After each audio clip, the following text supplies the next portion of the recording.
প্রিয় দর্শক, আপনাদেরকে শুভেচ্ছা জানাচ্ছি। জন্মভূমি টিভির আজকের শিরোনাম আপনাদের সঙ্গে সর্বশেষ খবর নিয়ে কথা বলতে চাই। আজকে প্রথমেই বাংলাদেশের খবর।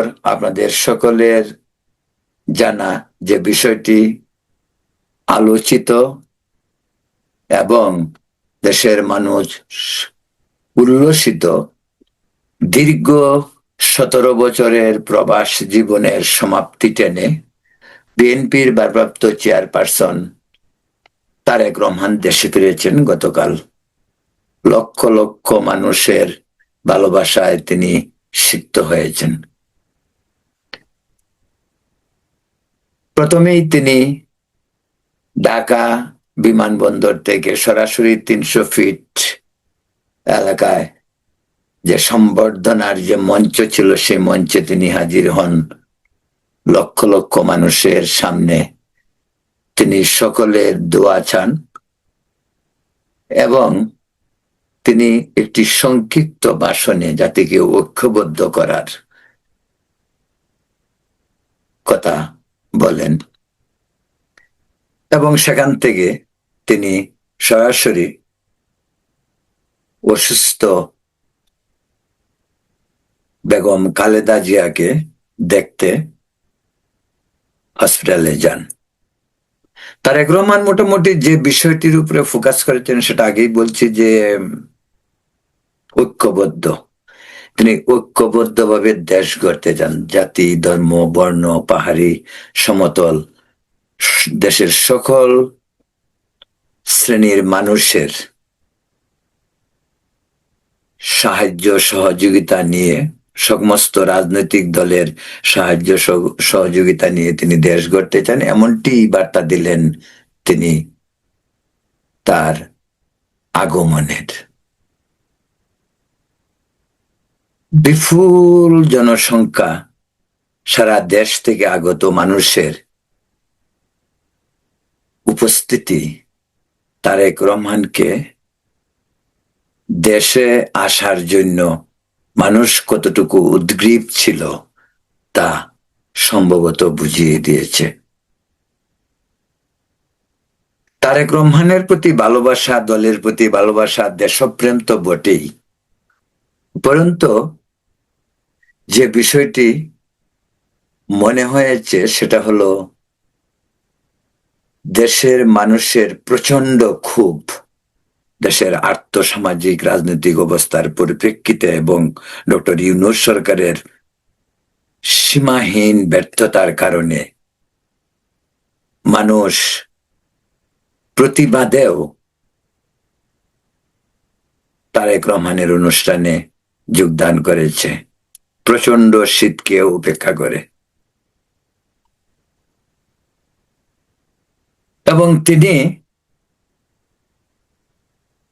তার বক্তব্যে বাংলাদেশের মানুষের প্রতি তার কৃতজ্ঞতা, প্রবাস জীবনের অভিজ্ঞতা এবং আগামী নির্বাচনে সকলকে সাথে নিয়ে একটি সুষ্ঠু নির্বাচনের দিকে তাকিয়ে আছেন বলে জানান। এই হলো মোটামুটি ভাবে তার দেশে আসার পর গতকালকে। আজকে তিনি জাতীয় স্মৃতিসৌধে যাবেন তার প্রয়াত পিতা শহীদ জিয়াউর রহমানের মাজারে।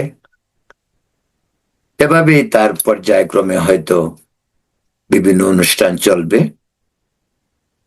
তারপর সম্ভবত ফাইনালি তিনি নির্বাচনের প্রচারে অংশ নেবেন। এরই মাঝে বলে রাখি, নজিরবিহীন নিরাপত্তার তাকে থাকতে হচ্ছে। সেটার বিভিন্ন কারণও রয়েছে, আবার নিরাপত্তা নিয়ে বাড়াবাড়িও লক্ষ্য করা যাচ্ছে। অন্য একটি বিষয় বললে, দেশের যে প্রাকৃতিক অবস্থা, শীতের মৌসুম চলছে, কিন্তু বাংলাদেশের এবারের শীত ভয়াবহ। শীত এবং কুয়াশা দুটো জিনিসেই মানুষের জীবন বিপন্ন প্রায়। আমাদের দেশে এখন যে শীত পড়ে সেই শীত হয়তো 20-25 বছর 30 বছর আগে হতো না, কিন্তু এবারের শীত নাকি আরো অনেক বেশি তীব্র, যে কারণে মানুষের জনজীবন এই আবহাওয়ার কারণে অনেকাংশেই স্থবির। অন্য একটি বিষয় বলবো, সেটা হলো জামাতে ইসলামী, খুবই আলোচিত 5 আগস্টের পর। তারা ছিল বিএনপির সঙ্গী, এখন তারা হয়তো ভাবছে আর বিএনপির সঙ্গী থাকতে চায় না, তারা নিজেরাই একক শক্তিতে বলীয়ান হয়ে নির্বাচনে অংশ নেবে।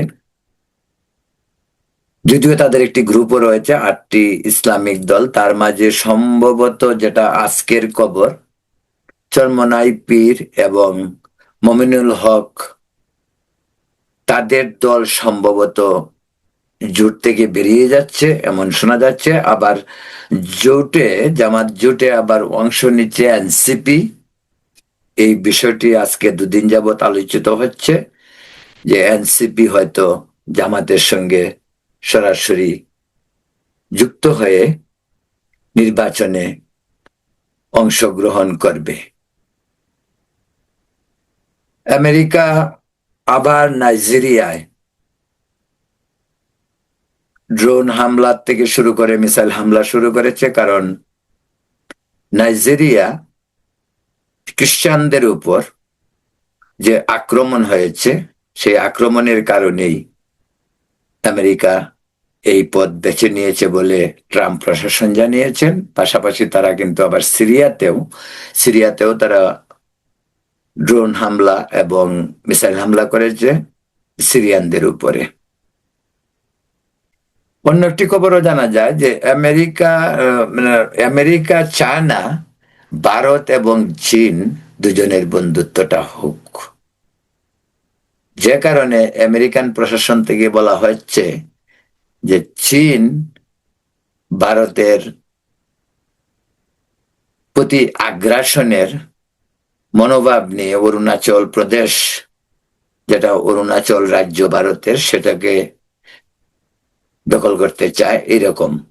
তো এটা আবার অনেক রাজনৈতিক অভিজ্ঞ মহলের মতে হইতে পারে, যেহেতু ইদানিং চীন এবং ভারত রাশিয়া এই 3 দেশ একসঙ্গে আমেরিকার বিরুদ্ধে একটি জোট না হলেও একটি সমমনা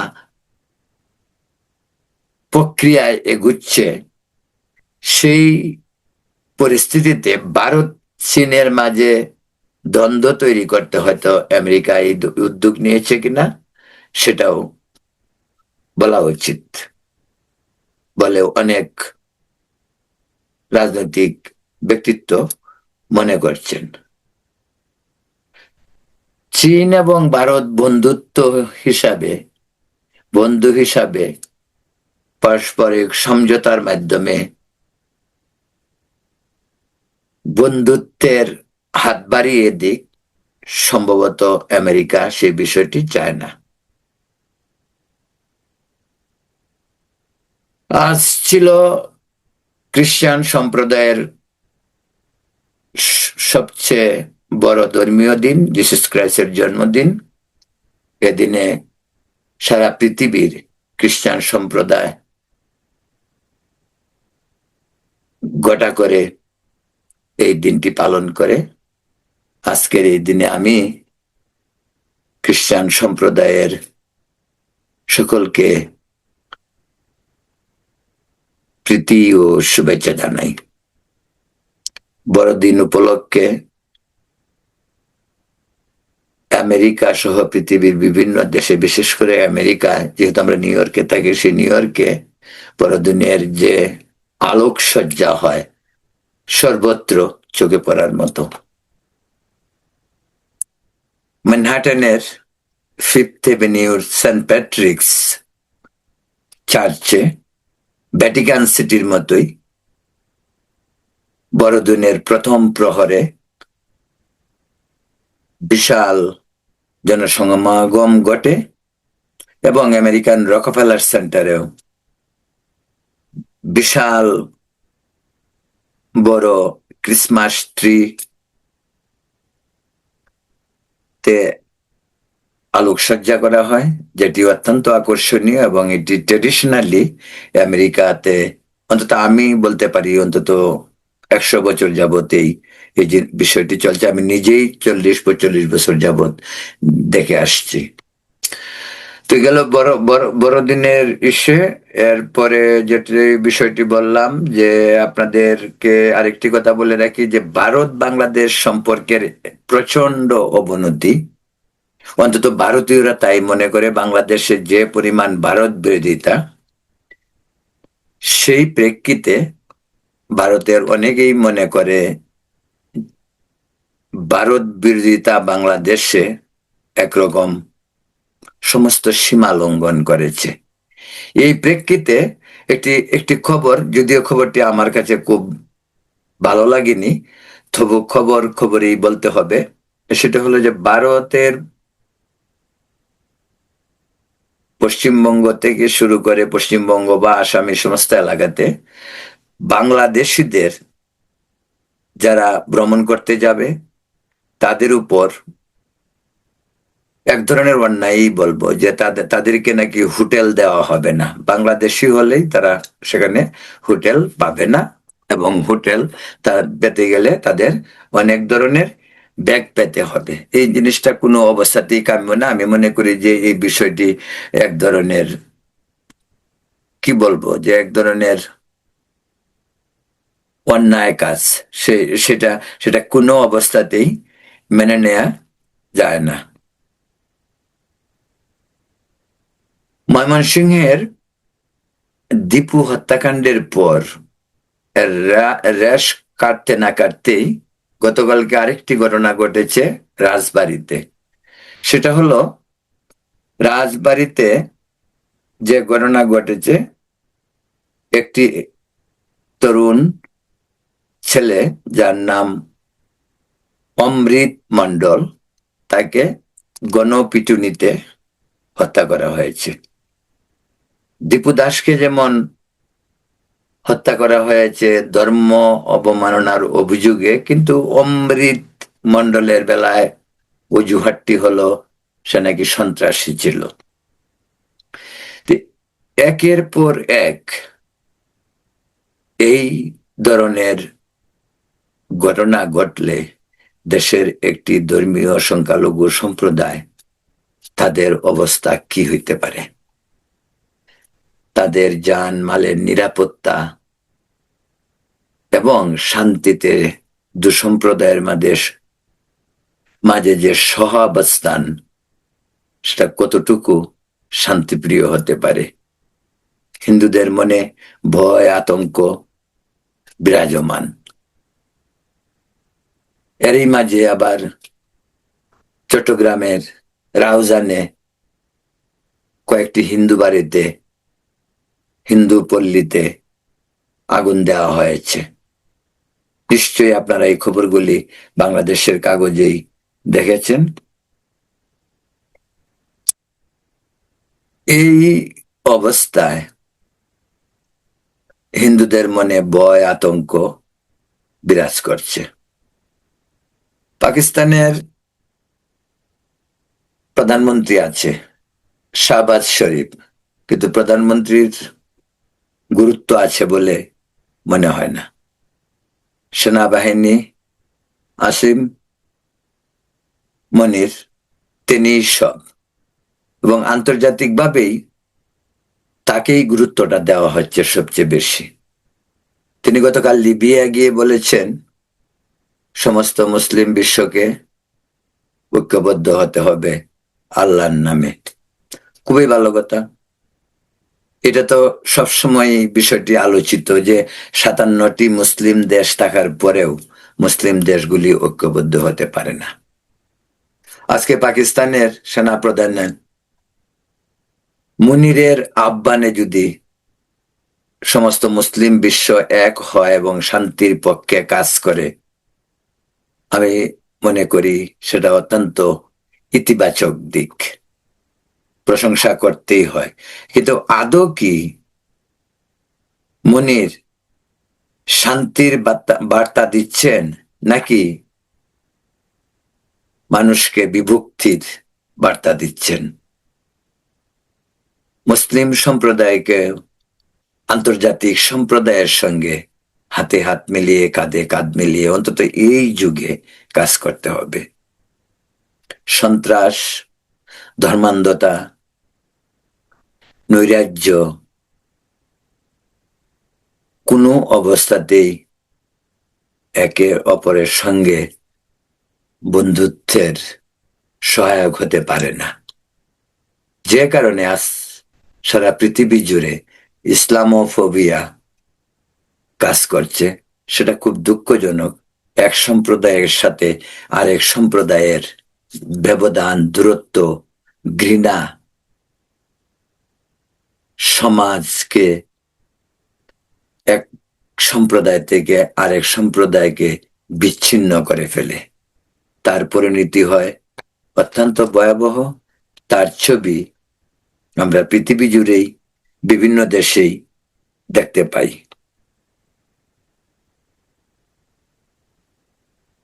প্রিয় দর্শক, তাছাড়া বাংলাদেশের আসন্ন নির্বাচন নিয়ে প্রস্তুতি পর্বের কোনো ঘাটতি অন্তত নির্বাচন কমিশনের নেই। এটাই নির্বাচন কমিশন থেকে প্রাপ্ত সর্বশেষ বক্তব্য। কিন্তু রাজনৈতিক দলের মাঝে ঐক্য, সমঝোতা বা এককভাবে নির্বাচন করা বা স্বতন্ত্র নির্বাচন, এসব বিষয় নিয়ে দেশে চলছে চুল ছেঁড়া বিশ্লেষণ। কার সঙ্গে কে যাবে, কে কোথায় নির্বাচন করবে, কে কোন মার্কা নেবে। আপনারা জানেন, এবার নির্বাচন কমিশনের একটি নিয়ম করেছেন, জোটবদ্ধ হলেও প্রত্যেক দলকে তাদের নিজস্ব প্রতীকে নির্বাচন করতে হবে। এ কারণে অনেকেই পড়েছেন বেকায়দায়। বেকায়দায় বলতে এই কারণেই, যারা বিএনপির যে সমস্ত আসন বিভিন্ন রাজনৈতিক দলগুলিকে ছেড়ে দেওয়া হয়েছে, সেই সমস্ত রাজনৈতিক দল তাদের নিজস্ব প্রতীকে ভোট করতে হবে। কিন্তু প্রশ্ন হলো, দানের শীর্ষে সকলেই চায়। অন্তত নির্বাচনী বৈতরণী পার হওয়ার জন্য ছোট দলগুলিও তাদের নিজস্ব প্রতীকের কথা ভুলে বিএনপির প্রতীক নিয়ে নির্বাচন করতে চায়, যেহেতু কম্পিটিশন অনেক বড়। কম্পিটিশনটি বাঁচা মরার, কম্পিটিশনটি জয় পরাজয়ের। তাই তারা চাবে বিএনপির সঙ্গে জোট করার ফলে বিএনপির প্রতীক দানের শীষেই ভোট করার জন্য। যেমন একটি উদাহরণ বলি, যেমন মাহমুদুর রহমান মান্না, তিনি বোধহয় বগুড়া 4 থেকে ইলেকশন করবেন। এখন উনার দলের যে প্রতীক, সেই প্রতীকে তিনি পাশ করতে পারবেন? উনি তো একবার নৌকা প্রতীক নিয়েও পরাজিত হয়েছেন। সেই নৌকার যখন জয় জয়াকার, যখন ইলেকশন বলতে বিতর্কিত বিষয়, তখনও কিন্তু তিনি আওয়ামী লীগের নৌকা প্রতীক নিয়ে ইলেকশন করে পরাজিত হয়েছেন। এবার এই মাহমুদুর রহমান মান্না, উনি যদি বিএনপির প্রতীক দানের শীষ নিয়ে ইলেকশন করতে না পারেন, তার পাশের সম্ভাবনা কতটুকু? যাই হোক, যেহেতু মোহাম্মদুর রহমান মান্নার কথা বলছে, এখানে একটি বিষয় যেটা কালকে শুনতে পারলাম, সেটা হলো যে তিনি ঋণ খেলাপি হওয়ার কারণে তিনি সম্ভবত কোর্টে সেটার জন্য আবেদন করেছিলেন যেন তাকে সেই ঋণ খেলাপের ইস্যুর থেকে বাদ দেওয়া হয়, কিন্তু তার এই আবেদনটি খারিজ হয়েছে গতকাল। আবার আরেকটা জিনিস সেখানে বলা প্রয়োজন, আপনারা ভাবতে পারেন মাহমুদুর রহমান মান্না নীতি আদর্শ সব শুনলে, উনার কথা শুনলে মনে হয় যেন উনি ব্যস্ত থেকে নেমে আসছেন। তিনিও ঋণ খেলাপি হয়ে বসে আছেন, তাও 1 কোটি 2 কোটি 5 কোটি টাকা নয়, 50 কোটি 100 কোটি টাকা। এই হলো ওদের নীতি এবং আদর্শ। এবং ওই যে তারা এত নীতি আদর্শের কথা টেলিভিশনে গিয়ে টক শো করে বলে, এই সমস্ত বিষয়গুলি একবার ভেবে দেখুন যারা কতটুকু পরিচ্ছন্ন একজন রাজনৈতিক নেতা হিসাবে। প্রিয় দর্শক, বলছিলাম যে আপনাদের কাছে প্রতি দিনেই প্রায় জন্মভূমি টিভিতে আজকের শিরোনাম নামক অনুষ্ঠানে সেটি খবরগুলি নিয়ে আলোচনা করে। আমি খবর পড়ছি না, খবর নিয়ে আপনাদের সঙ্গে কথাবার্তা বলছি। সেই জন্য আমি প্রতিদিনের কিছু খবর বাছাই করে সেই খবরগুলি আপনাদের সঙ্গে শেয়ার করি এবং যতটুকু সম্ভব অল্প বিস্তর আলোচনা করি। আজকের আলোচনার প্রায় শেষ পর্যায়ে সর্বশেষ একটি বিষয় কথা বলতে চাই, আমাদের পশ্চিমবঙ্গ।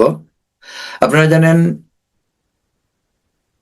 2026-এর সম্ভবত মে পশ্চিমবঙ্গে বিধানসভার নির্বাচন। এই নির্বাচন নিয়ে বর্তমান মুখ্যমন্ত্রী মমতা ব্যানার্জি পড়েছেন মহা সংকটে। সংকট এই কারণেই, মমতা ব্যানার্জির ভোটের একটা বৃহৎ অংশ তিনি নির্ভর করেন তার ভোট ব্যাংক মুসলিম সম্প্রদায়ের উপর। এবং তিনি বলেন, তিনি একাধিকবার বলছেন যে মুসলিম সম্প্রদায় হলো তৃণমূলের দুধেল গাই, যে গাই দুধ দেয় সেই গাইকে যত্ন করতে হয়, সেবা করতে হয়। কিন্তু এই দুধেল গাই মুসলিম সম্প্রদায়ের মাঝে এবার বড় ধরনের ফাটল। এভাবে তার দলেরই একজন বিধায়ক হুমায়ুন কবির, তিনি দল থেকে বেরিয়ে গেলেন বা মমতা ব্যানার্জি তাকে দল থেকে বহিষ্কার করলেন। তিনি আবার অযোধ্যার ধ্বংসপ্রাপ্ত বাবরি মসজিদের আদলে মুর্শিদাবাদে বাবরি মসজিদ করছেন। এসব বিষয় নিয়ে তিনি খুব আলোচিত এখন, এবং তিনি অলরেডি নতুন দল গঠনও করেছেন এবং সেই দল থেকে তিনি 135 জনকে বিধায়ক পদে মনোনয়ন দেবেন। এমনকি তার সঙ্গে আরো মুসলিম দল যেগুলি পশ্চিমবঙ্গে বা সর্বভারতীয়, তারাও তার সঙ্গে অংশগ্রহণ করবে। যেমন ওয়াসিউদ্দিন মিম বা ফুরফুরা শরীফের যে দল, সেই নওশাদ সিদ্দিকী যিনি একমাত্র বিধায়ক, তাদের দল হুমায়ুন কবিরের সঙ্গে জোটগতভাবে নির্বাচন করবে। এই যদি নির্বাচন এরকম হয়, তাহলে সেটা যেটা হতে পারে সেটা হলো মমতা ব্যানার্জির জন্য একটি বড় হুমকি। একদিকে বিজেপি ক্ষমতা যাওয়ার জন্য একেবারে উন্মাদ, তারা দীর্ঘদিন যাবতে চেষ্টা করেছে। অন্যদিকে কংগ্রেস এবং বাম দল তারাও রয়েছে, তৃণমূল কংগ্রেস, সব মিলিয়ে এবারের নির্বাচনটি খুব চ্যালেঞ্জের, এবং এই চ্যালেঞ্জটুকু সবচেয়ে বেশি মমতা ব্যানার্জির জন্য। কারণ তিনি যত সহজে মুসলিম ভোট দিয়ে নির্বাচনী বৈতরণী পার হতে পারেন, এবার মুসলিমরা যদি তাকে ভোট না দেয়, বা মুসলিমরা যেহেতু ঐক্যবদ্ধ তৃণমূলের এগেনস্টে, সেখানে নির্বাচনের ফলাফল নিয়ে অন্যরকম ছবি আমরা দেখতে পারি। সে কারণেই মমতা ব্যানার্জি এখন একেবারেই মারমুখী। এই সার্বিক পরিস্থিতি পশ্চিমবঙ্গের পরিস্থিতি প্রতিদিনই প্রায় চেঞ্জ হচ্ছে, যেহেতু নির্বাচন খুবই কাছে, সম্ভবত এপ্রিলের শেষে অথবা মেয়ের প্রথম দিকে। তো নির্বাচনী দামামা অলরেডি বেজে উঠেছে। সেই নির্বাচনের অনেক ধরনের পরিবর্তন দেখা যাবে রাজনৈতিক দলগুলির মাঝেও, জোট, এককভাবে নির্বাচন করা, এমনকি বিজেপি বা সেন্ট্রাল গভর্নমেন্ট, বিজেপি গভর্নমেন্ট, তারাও বাংলা দখলের একটা প্রচেষ্টা চালাচ্ছে। সেই প্রেক্ষিতে হয়তো এবারে নির্বাচনটি সকলের জন্য অত্যন্ত চ্যালেঞ্জের। প্রিয় দর্শক, জন্মভূমি টিভির আজকের শিরোনামের এই ছিল অংশবিশেষ। আগামীকাল আবার আপনাদের সঙ্গে আরো অনেক খবর নিয়ে কথা বলবো। এই পর্যন্ত আপনারা ভালো থাকুন, সুস্থ থাকুন এবং নিরাপদ থাকুন।